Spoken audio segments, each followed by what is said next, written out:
On est ici sur une installation sonore qui nous permet de rentrer physiquement dans la matière.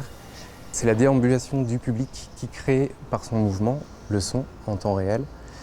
On a donc cette impression de pénétrer, de rentrer, de frotter le son et sa transformation en live.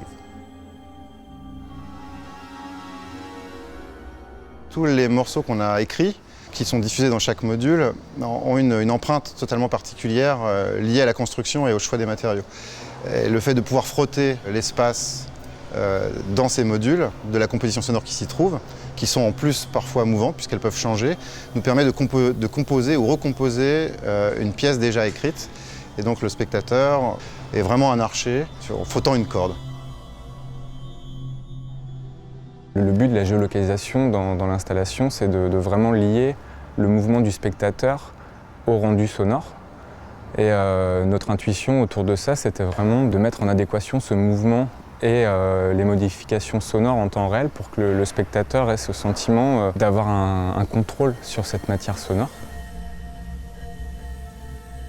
L'aspect psychoacoustique aussi, parce que la personne va chercher ce qu'elle aime dans le son et elle va le fouiller, le développer, le creuser et l'interpréter. Elle va pas s'attarder sur quelque chose qui l'agresse ou ce genre de choses. Ça, c'est pas conscientisé dans l'installation, mais c'est ce qui se passe réellement en fait.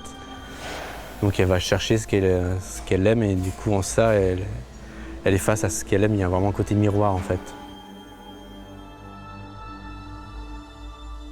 La bourse, c'est vraiment un projet particulier. C'est suivre un jeune créateur ou un groupement d'artistes, de jeunes artistes, dans la durée, sur la création complète de l'œuvre d'art. Cette bourse de mécénémoire est une bourse de 20 000 € que nous avons attribuée à la bande passante et c'est avec grand plaisir que nous l'avons fait. Ça soutient les trois notions qu'on met dans la sélection des projets qui sont l'art, l'innovation et l'économie. C'est une grosse émotion de revenir au quai 4 ans après parce que ça avait été toute une aventure cette bourse avec les membres de la fondation et puis les mécènes qui avaient fait la construction de cette installation.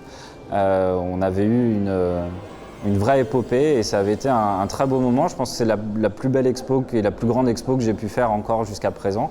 Dans l'endroit également, le Forum du Quai, qui est un des plus beaux dans lequel j'ai eu la chance d'exposer. Ces photos ont voyagé, elles sont allées en Chine, en Inde en ce moment, elles sont exposées au Delhi Photo Festival et elles le seront à Montréal prochainement notamment. Donc ça a été un beau projet et avec l'envergure qui lui permet de vivre encore aujourd'hui.